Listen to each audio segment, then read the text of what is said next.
I'm VJ Hamilton and welcome to the Autoimmune Reset, the place for you to learn how to thrive with autoimmune disease and feel empowered to take steps to transform your health to feel better than ever. You can start making changes today to improve your health. So with every episode, my mission is to share with you simple ways to up-level your diet and lifestyle with key learnings from my own journey reversing autoimmune disease and inspirational stories from those who have reset their autoimmune symptoms and are now thriving in life. I suffered from autoimmune disease for over 25 years and now I live symptom-free, and I wish the same for you as well.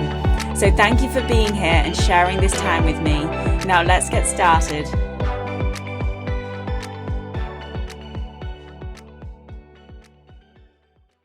Hello and welcome to this Friday 5 edition of the Autoimmune Reset podcast.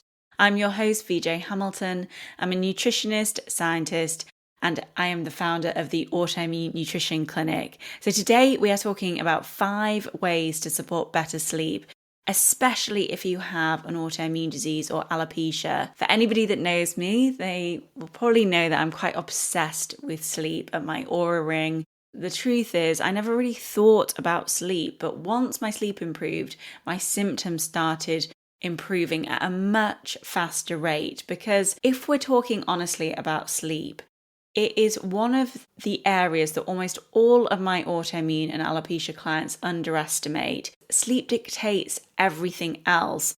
And a lot of clients will come to me and they will say that they're managing 6 hours of sleep a night, which is on the low side, and they just can't sleep any longer, or they might not be able to sleep before midnight because they are just night owls and just don't feel like they can go to sleep before that time. Or when they wake up, they're just not feeling rested in the morning.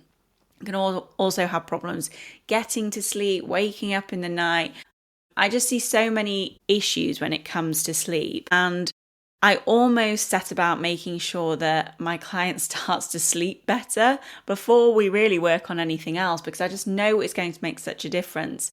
In my own health, the sleep came last, and I wish I'd addressed it earlier, but I just was quite naive around the benefits of sleep. And obviously now being a nutritionist, I understand that so much more, because once you've experienced that truly restorative sleep, and it's taken me several years to get to that point. I've been sleeping pretty well for a while now, and when I have a night's sleep which is in some way disrupted, I feel so different now. I think my threshold for feeling tired has gone down, even though I used to feel tired all the time when I had chronic fatigue syndrome. When your sleep starts to improve, often your symptoms start to improve as well, and that might be clearer skin, you might feel that you have a better mood, your gut might feel calmer, your energy more stable.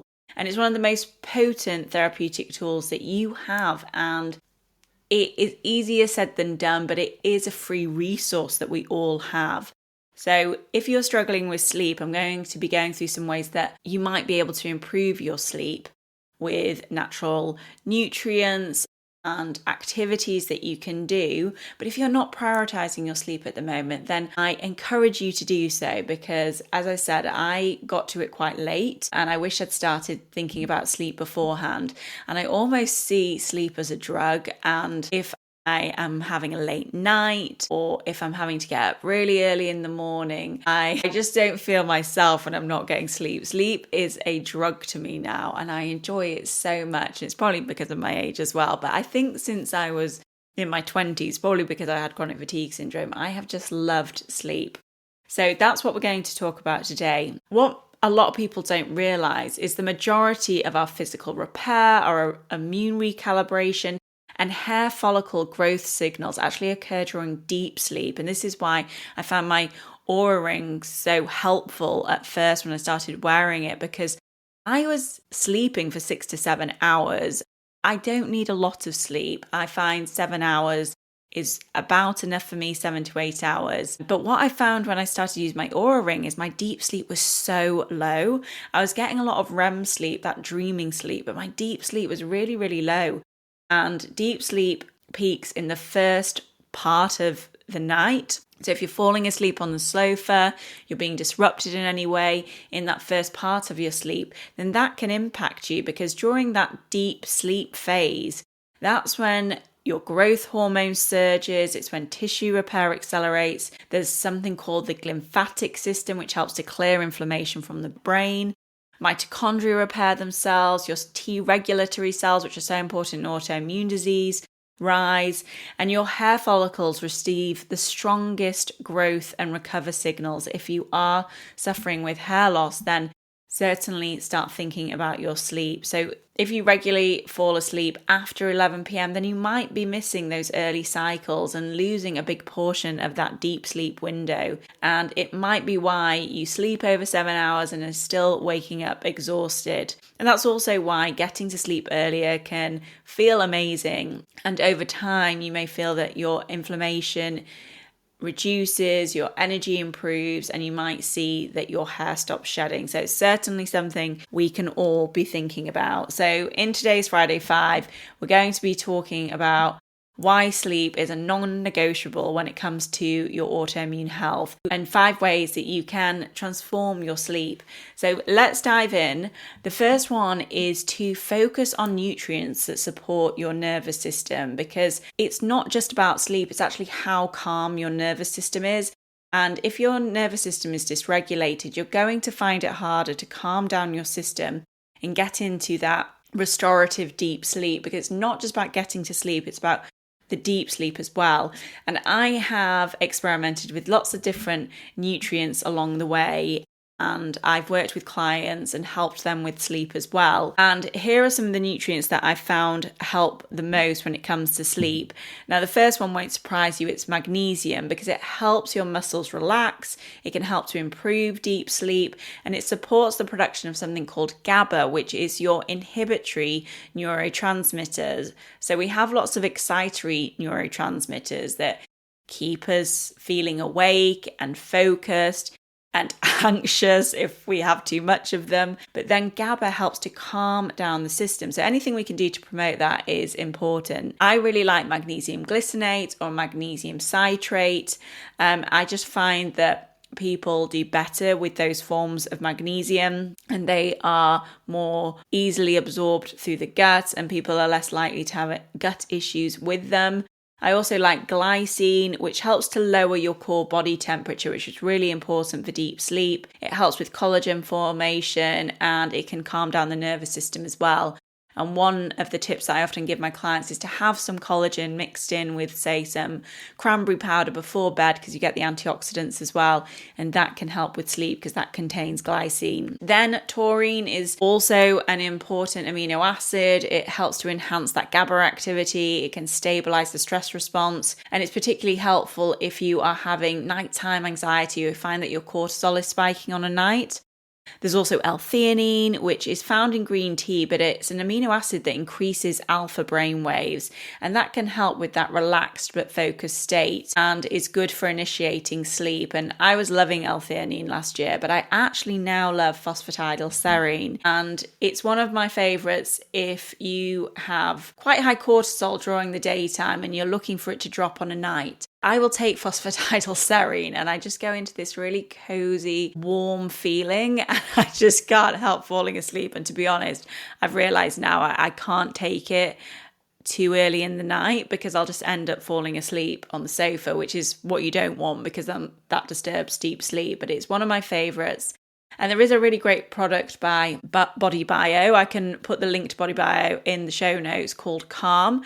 And it includes phosphatidylserine. It has taurine in it, has manganese in it, and it has rhodiola as well. And it's a nice supplement to be taking on an evening to help with sleep. But you can also take them individually. But obviously, I'm not giving you a personal recommendation here.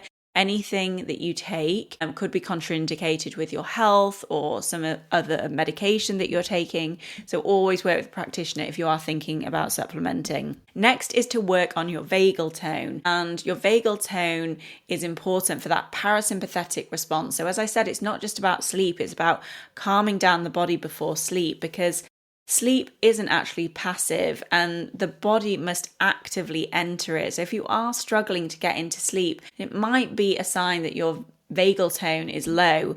And when you have good vagal tone, it can help to lower inflammation. You'll have a better heart rate variability. It can help stabilize your blood sugar, which is really important if you're waking up between, say, 2 and 4 a.m.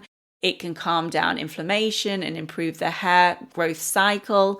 So there's lots of reasons why we want to focus on improving vagal tone. And simple practices before bed, such as humming, or doing some deep breathing exercises. You can even do an ear and neck massage, which I really enjoy doing, and it can help with relieving tension as well. You can do a cold rinse, which might be just splashing your face with cold water. That's not one of my favorites, to be honest, but some people do really well with it. And even gargling can help with vagal tone, but these practices must be done consistently. And I did run a vagal tone mini series inside the Autoimmune forum. I'll put the link to the Autoimmune forum in the show notes. So if you want to learn more about natural ways you can increase your vagal tone, then you can go through the mini series and just learn a bit more about activities that you can end up weaving into your day to help with that. I personally will use my NeuroSim device. It can encourage the parasympathetic response and it helps with vagal tone. And I just find, as somebody who is more on the go, has a very active mind most of the time, I just need a little bit of a push into calming my system down. And that's where I found that the NeuroSim can really help. Next, we have blocking blue light, because we want to protect our melatonin production. And melatonin does far more than help you sleep. It's actually one of the body's most potent immunomodulators, which when it comes to an autoimmune disease is so important. And it is an antioxidant. So melatonin actually helps you reduce this part of the autoimmune activity that can occur in the body. And it increases Tregs, which are part of the immune system that can keep your immune system in check and stop it from attacking self-tissue, which we often find in an autoimmune condition. It can also decrease inflammatory cytokines, and it can protect the hair follicle, which is often damaged when it comes to alopecia or hair loss. Melatonin is actually suppressed when we're exposed to blue light as much as 80%. So even if you're just checking your phone for a minute, it could cause an issue with melatonin production. And generally, I will put on my blue light blocking glasses at about 6 o'clock. I mean, it depends the time of year, but when it gets dark outside, I'll put on my blue light glasses. I've had them for years now and I swear by them. I actually can't even look at the TV without them anymore because I'm so used to them. So I'll just put them on in an evening, and then I will not use any kind of screen before going to bed. I'll read my book and just drift off into a nice sleep. And that's like on a perfect evening when I haven't taken phosphatidylserine too early. To be honest, I don't take phosphatidylserine all the time, and I don't take these nutrients every day because I don't want my body to become reliant on them. But sometimes I'm just like, I'm just going to have a really lovely sleep tonight. And then I might think about taking magnesium or phosphatidylserine or calm. Then the three that I like to take. And if you take all three together, I mean, I am just having the best sleep. Next is to create a cortisol spike in the morning. And this is one of the most misunderstood aspects when it comes to sleep, because good sleep actually starts in the morning, and your cortisol rhythm is meant to peak very early in the morning when you wake up.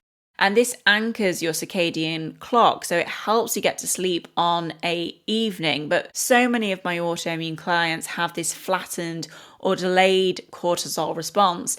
And you can test for that in the Dutch Plus test, which I often run with my clients, which tests for your sex hormones as well. And you really need that spike of cortisol in the morning. We talk a lot about lowering cortisol, but you need that spike. And when your circadian rhythm is dysregulated, then it can cause nighttime adrenal spikes. You might end up waking up at 3 o'clock in the morning. You might feel that wired but tired feeling. So actually getting some natural daylight within 60 minutes of waking can really help to improve that cortisol awakening response, which is that spike in cortisol. So one of my recommendations to clients is often go outside with a cup of tea, just expose yourself to the light, drink your cup of tea, think about what you're doing for the rest of the day, take some deep breaths and then go inside. And I know when it's cold, you don't really want to do that, but you can still go outside, just wrap up. You've got a nice warm tea. It's a really lovely thing to do. And then also eating a protein-rich breakfast can help to stabilise glucose. It can reduce the risk of having dips in blood sugar throughout the day, which can affect your cortisol and circadian rhythm. And it can actually help with GABA and serotonin production as well. All of this is essential for sleep regulation. I know I like to sometimes get into fasting, but I feel so much better when I have that protein-rich breakfast. And I think it's so easy to get out of eating breakfast, but most of the time when I'm working with clients, I'm not really even talking about fasting. We need to start getting those nutrients in and stabilizing our blood sugar. And last but not least is my 10 p.m. rule. And this is one of the most transformative yet most resisted recommendations that I get, but the science is strong around this. And between 10 p.m. and 2 a.m., your body is in its peak repair mode. And as I said, there is this glymphatic system that helps to clear brain inflammation. It helps with liver detoxification. It actually is when your DNA is repairing. It's when you're producing collagen, your hair follicles enter into deeper recovery, and it helps with the hair growth cycle. So if you are consistently falling asleep after 11 p.m. or even midnight, then you are not getting that therapeutic window, this free window of therapy that you can have every night if you just go to bed a bit earlier. But I just want to emphasize that actually genetics does matter here.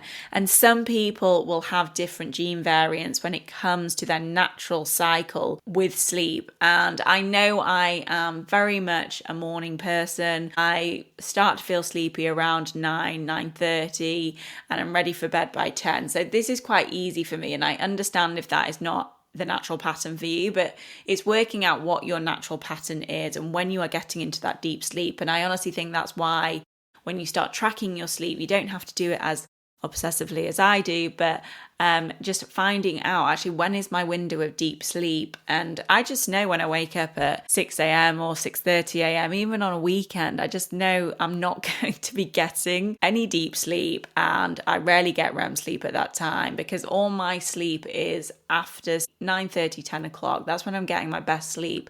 And from about 4 a.m. onwards, it's just a light sleep. And yeah, sometimes it is nice to just have a bit of a lie in and just rest yourself. But the truth is I'm pretty awake at that point anyway. So those are my 5 recommendations. Give it a go, see how you get on with those, and let me know which one works the best for you, or you might already be trying these, or you might have some other recommendations that I haven't mentioned today. Feel free to pop over to my Instagram account, which is at the Autoimmune Reset, and you can ask me questions over there if you have any questions about what we've discussed today, and you can head over to the Autoimmune Forum and share your experience over there as well. If not, have a fantastic weekend and I'll speak to you soon. Take care. Thank you very much for joining me today on the Autoimmune Reset. I really hope you enjoyed the discussion, and be sure to subscribe to the podcast so that you never miss an episode. And if you liked it, I would hugely appreciate a review on iTunes, as it helps me understand what you like about the podcast and to help share the information with more people. I'm excited to speak to you next time, and remember, you have the power to take the reins on your health. So keep the faith and celebrate the small wins. Until next time.